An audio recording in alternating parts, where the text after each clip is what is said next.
আসসালামু আলাইকুম। আরেকটি নতুন ভিডিও নিয়ে চলে এলাম তোমাদের সঙ্গে।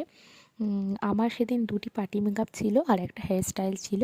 তো আমি চলে গেলাম মাঝেরহাটটি। তো সেখানে গিয়ে ফার্স্ট পার্টি মেকআপটা আমি কমপ্লিট করলাম। খুব মিষ্টি কিউট একটা মেয়ে, ও সিম্পল অ্যান্ড সোভারের মধ্যে লুক চেয়েছিল। ও বললো যে দিদি তুমি তোমার মতো করে সাজিয়ে দাও। তো ওকে দেওয়ার পর আমি সেকেন্ড পার্টি মেকআপ লুকটাকে শুরু করলাম। তো তারপর দেখলাম হঠাৎ করে সে একটু মনটা খারাপ করে কাঁদতে কাঁদতে চলে এসেছে। ওর আইল্যাশটা মনে হচ্ছে কোনো গন্ডগোল হচ্ছিলো, বাড়িতে সেটা কিছু করতে গিয়ে আইল্যাশের গ্লু চোখের মধ্যে ফেলে পুরো মেকআপটাকে ঘেটে চলে এসেছে। তো আমি ঠিক করার পরে এই লুকসটা দেখো, কিছুই বোঝা যাচ্ছে না তারপর আর। তো খুব ভয় পেয়ে গেছিলো। আমি বললাম একটু মিষ্টি করে হাসি দাও এবার, আর ভয় পাবার কিছু নেই। তো দেখো কত কিউট লাগছে। তারপর ছিল একটা আমার হেয়ার স্টাইল, ওটা করার পর আমি ওখান থেকে বেরিয়ে গেলাম।